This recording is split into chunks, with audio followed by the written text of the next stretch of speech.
Sunday, May 26, 1968. Kindle the fire within.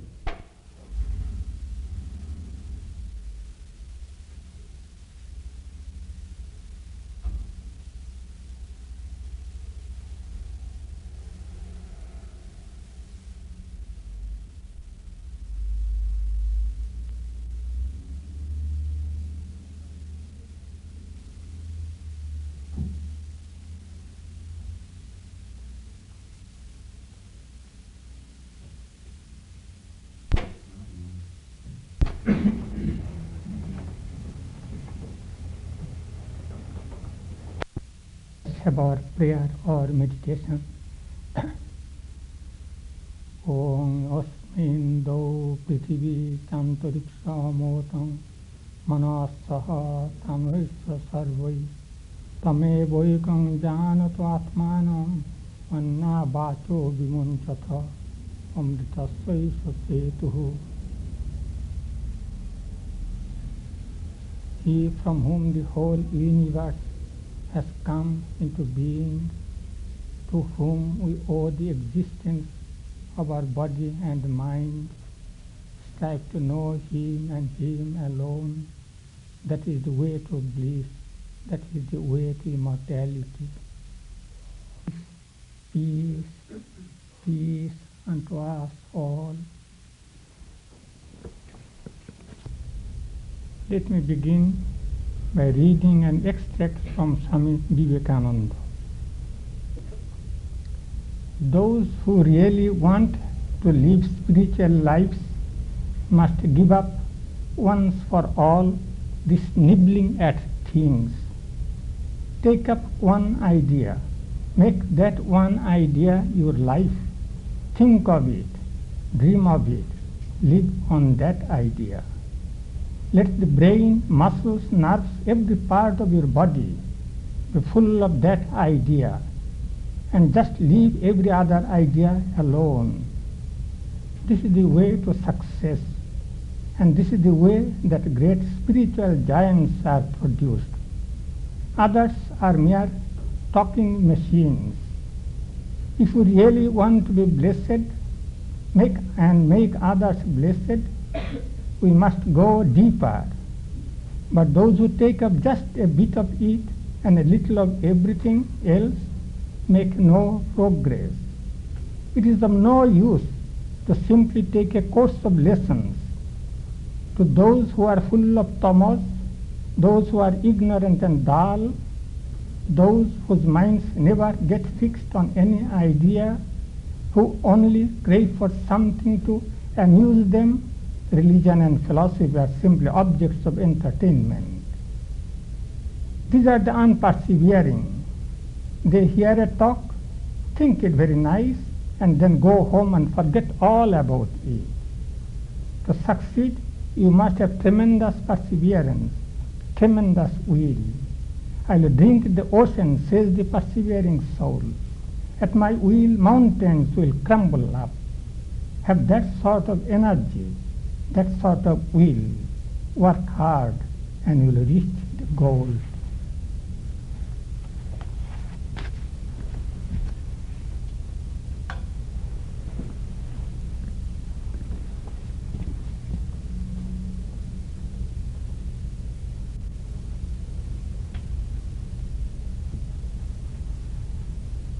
Swami Vivekananda, in his wandering days, became the guest of a person, a government officer, who was not particularly religious minded.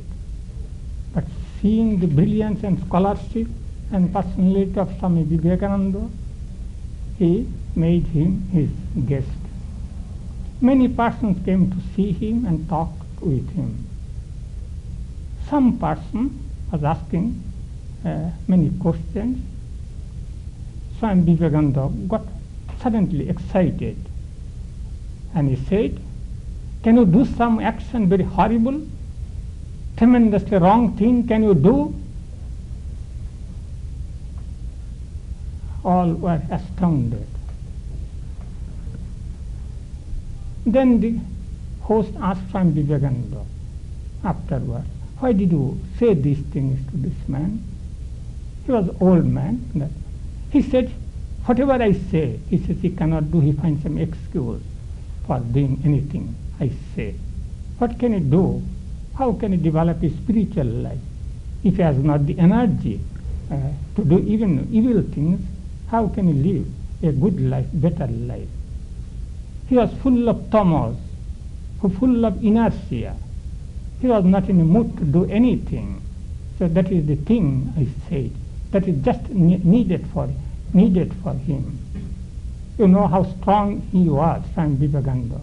He said, if wicked you must be wicked on a tremendously big scale. Let there be fire within you. Let there be great will to do certain things. In lectures in India, he said, especially especially to young men, you realize God more through football play than by the study of the Gita. He said, develop your muscles and biceps. That will give you better fitness to become religious. So you must have courage, you must have the fire within, you must have the earnestness to do that. Simply reading will not do. Everywhere he wanted to bring out the potentialities in person. He said the whole of India at that time, he said, the whole of India, the sleeping Leviathan, all are sleeping, vast country is sleeping. He said, is there any religion in India? At that time he said, let for the next 50 years, let Mother India be your only God. For the time being you forget all gods and goddesses. That will be enough. Just see, he gave this lecture, I believe, in 1896. Within 50 years or something like that, India got independence. His message was so stirring. He brought out the potentialities of many persons. People were simply fired with his ideas. In one of his letters, he gave out his real idea. My ideas can be put into few words. To preach unto mankind their innate divinity, and how to develop that in their life, in their own life. So he was saying in that letter, the whole world is burning in misery. Can you sleep, great soul? He wrote this letter to one of his Western disciples. Let us call and call the sleeping gods. Let us call and call till the God within answers to our call. I do not make plans. Plans work by themselves. Plans grow and work by themselves. I only say, awake, awake. See, his idea is to bring out the potentiality. Awake, he is sleeping God. That will be enough. And no plans are necessary. Important thing, how to bring out the inner strength, inner fire, inner God, sleeping God within you. That is so true. All saints do the same thing. It is not their instructions what they give. Important thing, the saints, powerful person spiritually, can bring out your inner potentiality, the fire within you.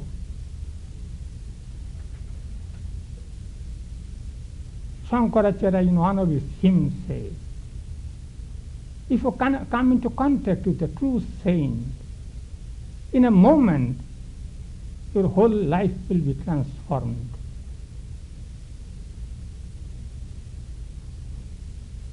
It is true, it is not poetic exaggeration. When you see a man of God, that is a saint, not saints by votes, by organizations. If you come into contact with a man of God, at once you see something. Everybody has some idea about perfection. You see, we talk of perfection, we talk of high things, and you know these things are not to be practiced. These things are to be talked about. But all of a sudden, you find a person who is the embodiment of that perfection. Truly, these things have become embodied in his life. To see that phenomenon itself is a great thing. It has changed your outlook, though you yourself may not be conscious of it. You have come near a fire and you get the warmth. It is bound to have some influence on your life. True teacher, a preacher, has not to preach through lectures, through words.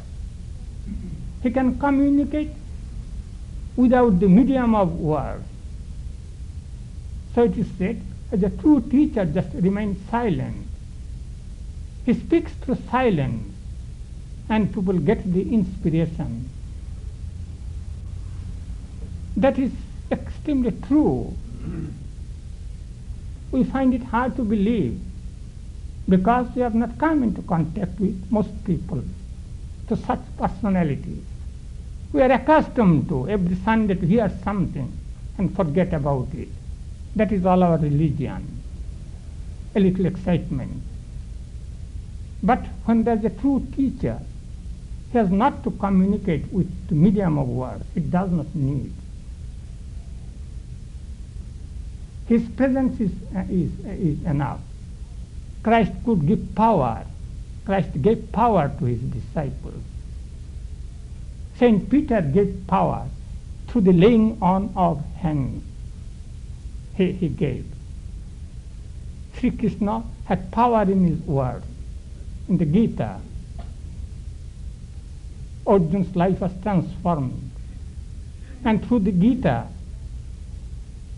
many lives were transformed, are being transformed. So much power and fire still embedded in those instructions.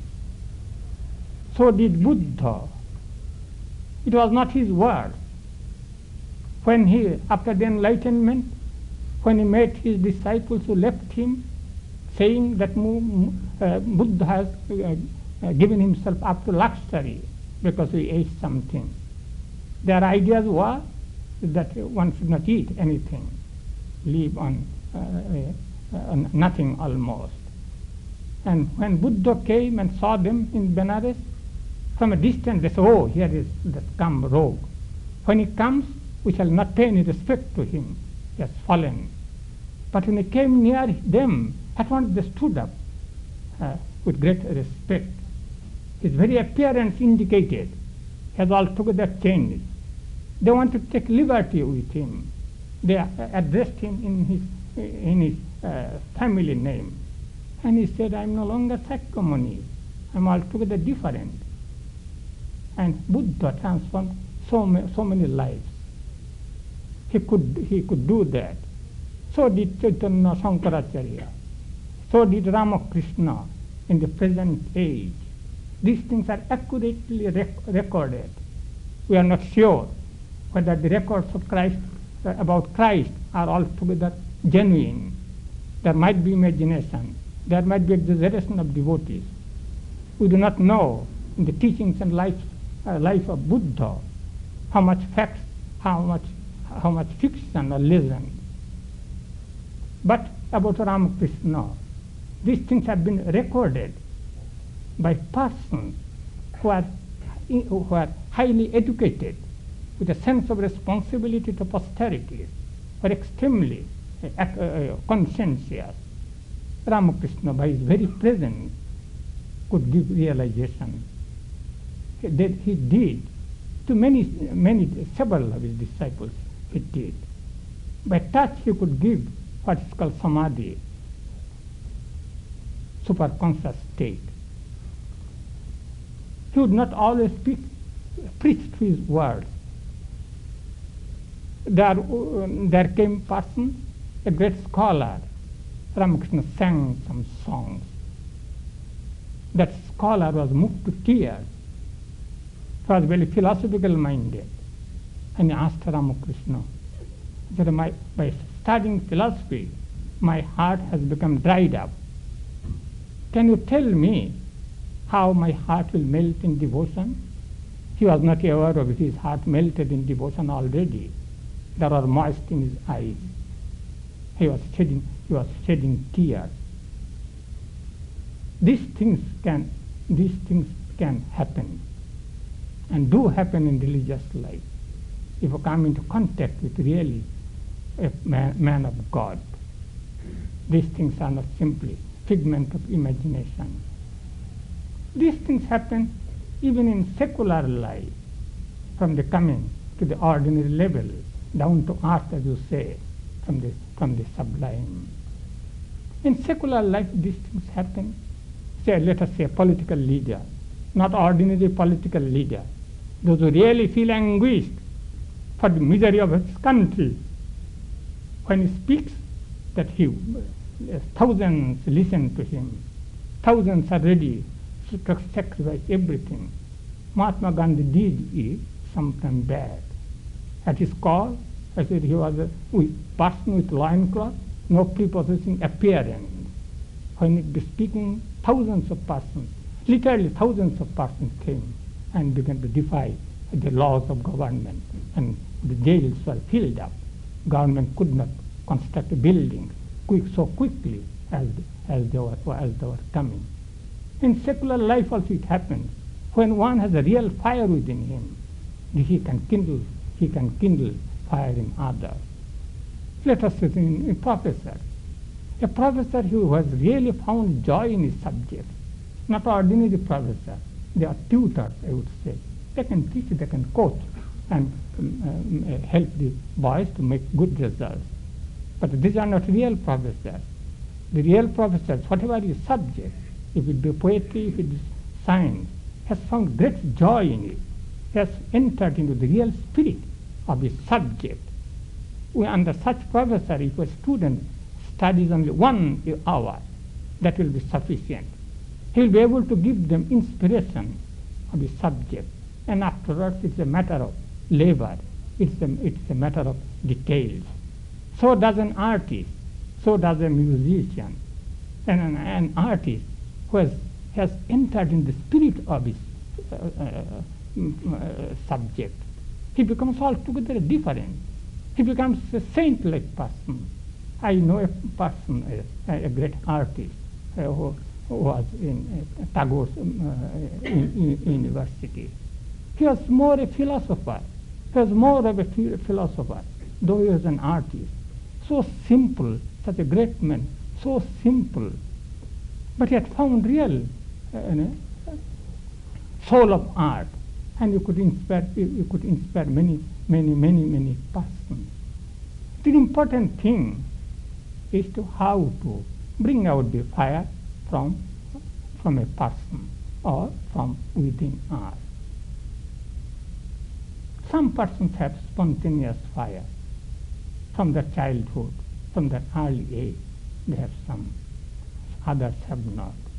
In the students, some persons have that fire, some persons have not. Some students are busy with their study, making good results and how to get a good job. Nothing more about life. No idealism, absolutely no idealism. There's no fire in them. Some persons have. They think how, they see what things are going on. Or in any case, they respond to circumstances, good or evil. They respond. Their education is for something, for some idea to put into practice in life. See, in our days, some persons became religious, some persons went to politics at the call of Mahatma Gandhi, or even without that. I remember a student who was junior to me. He was younger, I could see. He was calm and quiet, but he looked very sturdy. He would not speak much. I thought that he had some idealism behind him, but I did not discuss. He had some political leanings. Afterwards, he joined Gandhi's movement, political movement. On certain days, they are celebrating Independence Day, or what do, or Freedom Loving Day. He wrote an article. I was in a monastery. I read his article with great interest. He says, another year is gone. When shall he get independence? I was so impressed by him. It was so much annoying his heart. He said, another year is gone. When shall independence come? And in his lifetime, independence came. But there are some persons who could be feeling and thinking so deeply. When there are such persons, they can move mountains. They can make impossible possible things. All have not that fire. Some have not no fire at all, more than bread and butter things of life. Some persons live for ideas, for some ideal.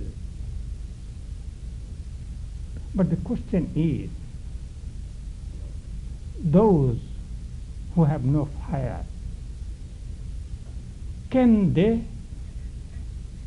develop fire in them? That is the most important thing.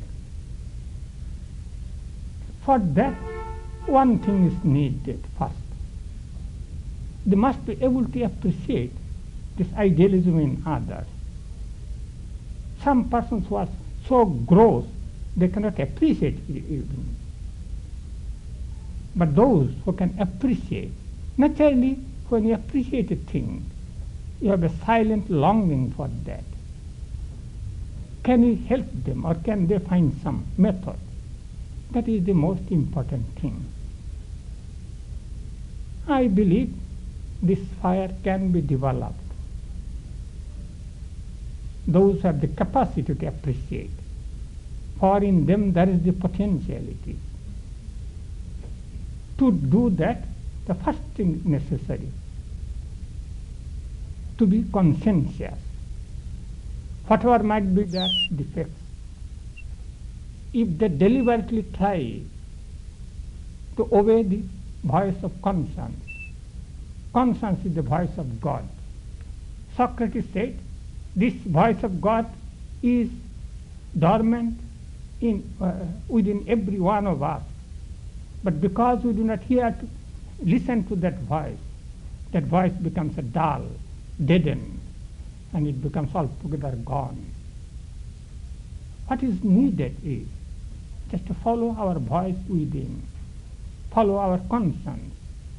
What we know to be right, to make an attempt to follow that. The very nature of things will not succeed completely. If you succeed 10%, that is enough to begin with. Here don't discuss what is right, what is wrong, philosophical discussions. Philosophical discussions means that you do not like to do anything. What you feel, that is enough. You need not consult consult a philosopher, go to a debate. Whatever you know to be right, try to follow into practice without caring, even if you fail many times. But that is your greatest treasure, to be true to yourself, to be loyal to yourself. It's a great humility, it is a great degradation.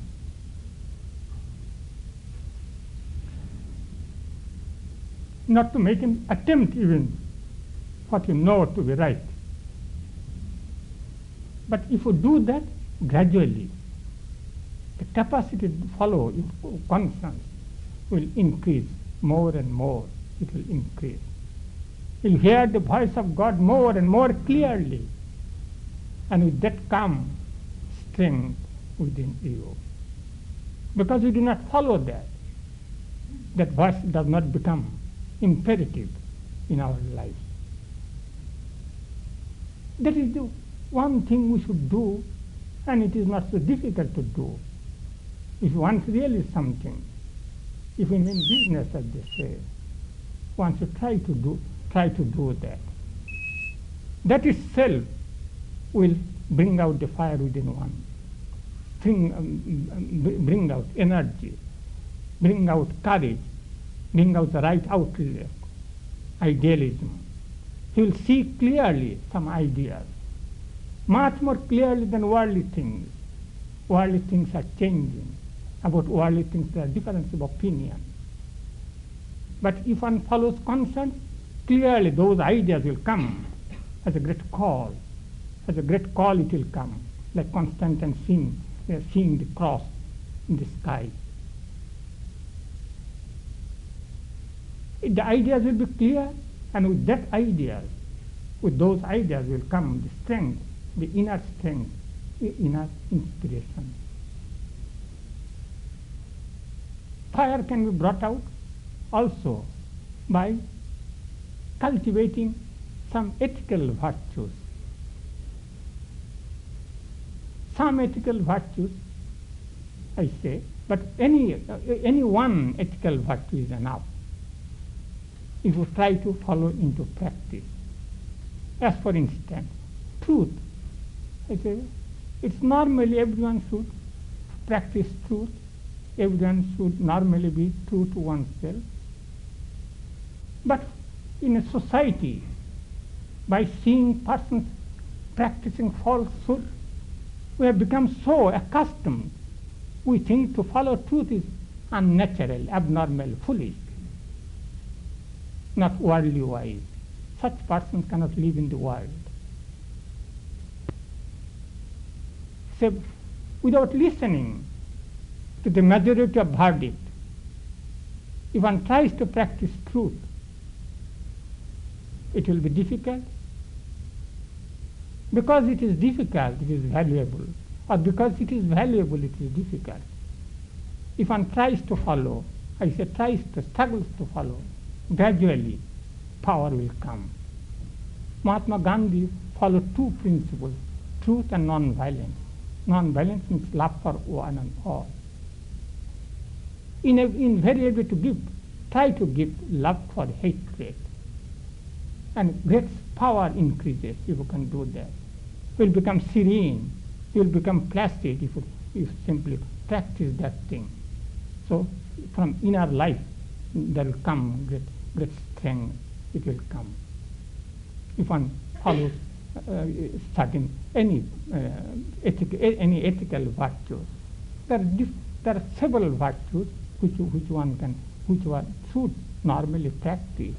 One thing is non-injury or non-violence or positive way, in a positive way, love for one and all. It is so effective if one practices that thing. In the beginning it becomes difficult. At the beginning you cannot call up sufficient courage. But when you get the result, if you do it, and if you get the result that you have less of enemies, and inner joy you get, and then you will be doing these things more and more. Then forgiveness, then dedication to try to serve others. In our small sphere, if one just tries to help others in a however humble way, gradually that spirit will increase, the capacity will increase, the tendency will increase, then gradually will become transformed.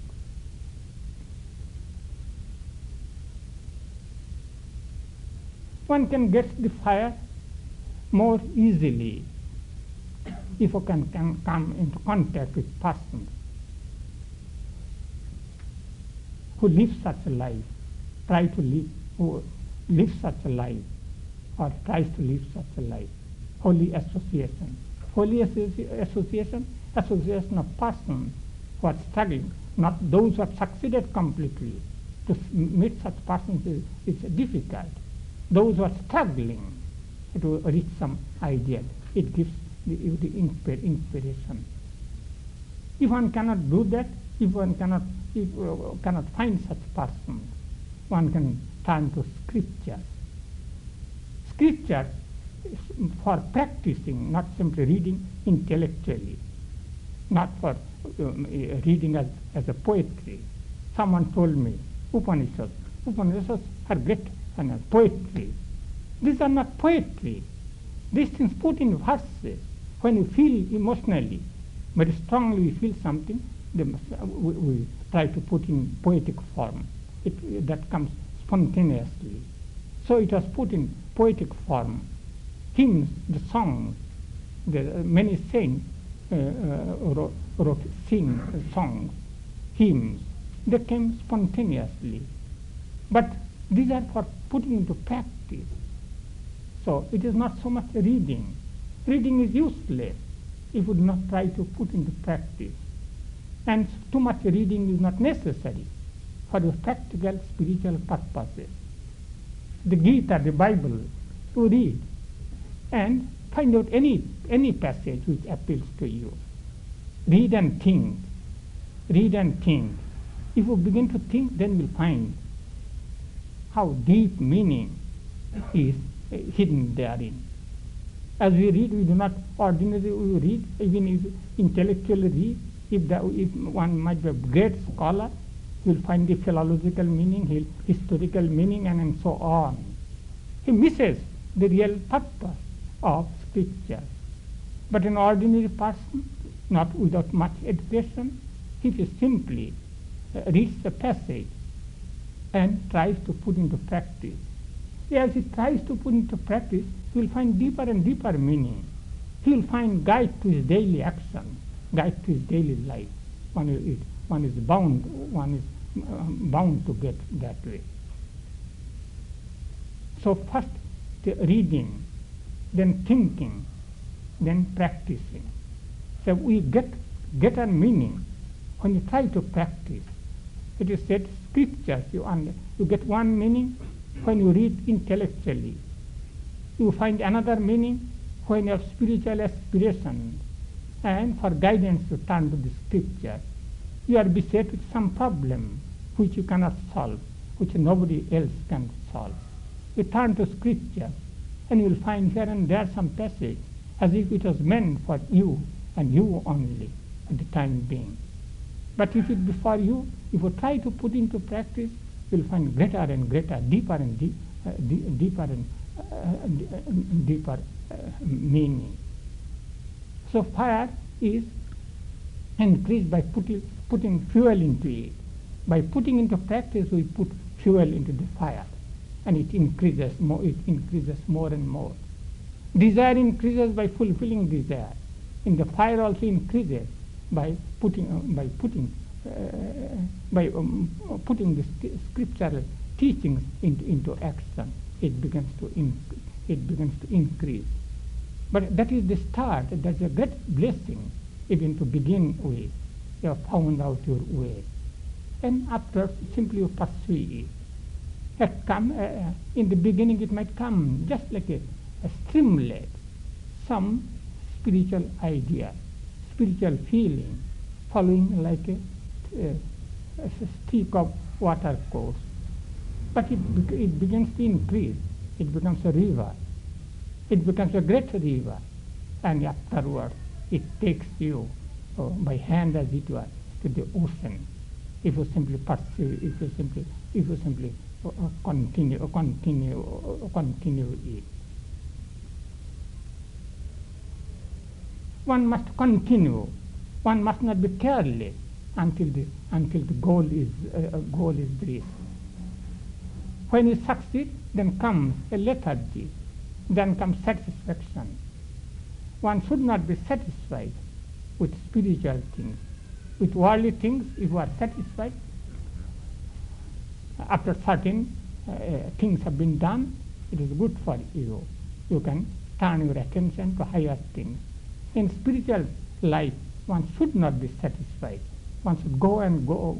One should try to progress till the highest thing is reached. The highest thing, spiritual life means you want to find out your relationship with God. Many persons are satisfied if there's some little devotion, but that does not occur to them. It does not occur to them. If there is a God, why should we be praying to Him from a distance? If God is a reality, why should we be satisfied simply by finding that God answers our prayer? Why should we be satisfied? We want to see the blaze of light. We want to see God directly, face to face. If there is a God to whom we pray, why should we be simply satisfied with praying?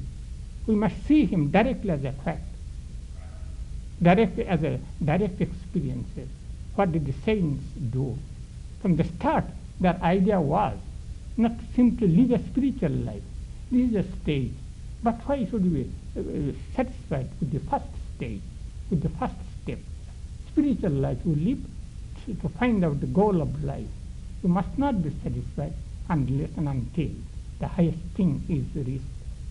Ramakrishna used to say many persons are so wishy-washy in spiritual life too. Some persons are extremely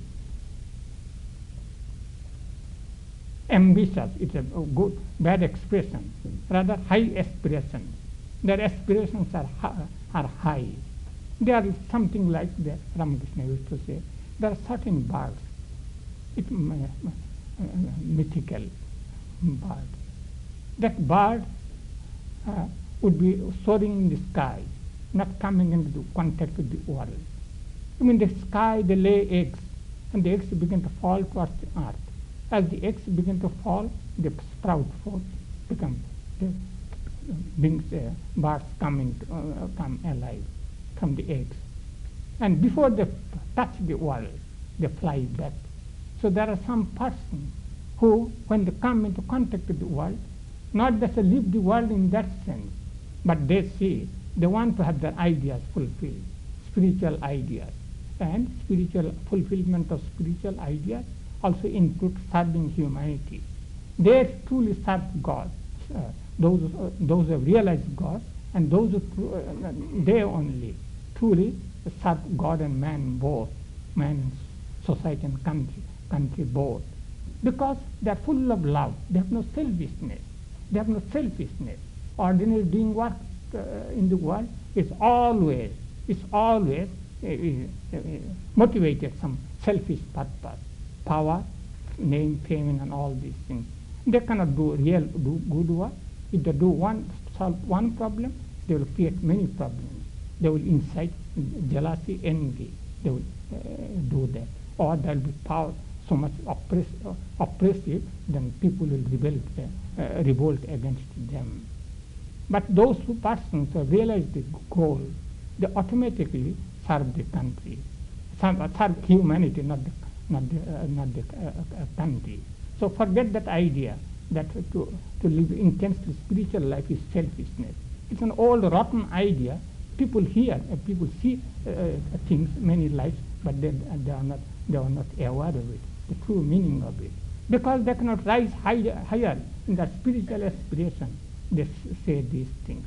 But when one's spiritual aspiration has come, one should follow it into practice to the last limit. But ordinary person are satisfied with simple things. Ramakrishna would say in his parables, stories from this country, in the village, he would say, there are some bulls. If you touch their tail, at once they will fall flat on the ground. They have no life, as it were. There are some bulls, if you touch their tail, that it will begin to frisk at once. So then the same way there are some persons. There are some persons, they were born with high aspiration, or they have increased that. They have been able to increase their aspirations tremendously. It gets momentum as you try to fulfill your spiritual aspirations. It gets momentum on the way. Momentum increases and increases till the goal is reached. But in spiritual life also, that energy, that should be fire, and it should be constantly increased. Constantly it should be fed with practice and fulfillment. So when one does that thing, one feels, one knows what it is to have real fire, and they become satisfied with their life. Not satisfied, they get the fulfillment of life's aspirations, and they become blessed. And it is up to all of us. There have been plenty of examples of such persons, but we do not take notice of these things. Not history does take any notice of them. At best, a little things, a religious influence at that time, but a little. They do not give any importance to these things. History is, pages of history are filled up with descriptions of wars, politics, diplomacy, the tyrants, and so on. The lives of saints do not find much accommodation in the pages of history, but it does not matter. The life of saints find out the true meaning of life. They are blessings to humanity, even if humanity ignores them. But all humanity, all do not ignore them. The still fire is going on. They have left examples, they left inspirations, they have left fire, but we can catch it. If we can catch it, our life will be blessed. But it is up to us. It is not so difficult to catch it. We can catch it, we can make our life blessed.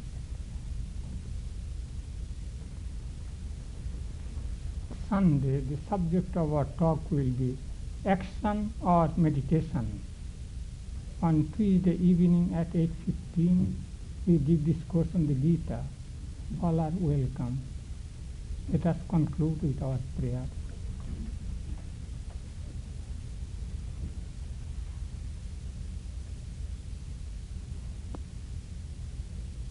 Om Sarva Taratu Durgani Sarva Bhadrani Pashyatu Sarva Sadbuddhim Apnotu Sarva Sarvatra Nandatu. May all be able to conquer their difficulties in life. May all be able to see what is right. May all be motivated by highest aspiration. May all have the joy of self-realization, O Lord. Peace, peace unto us all.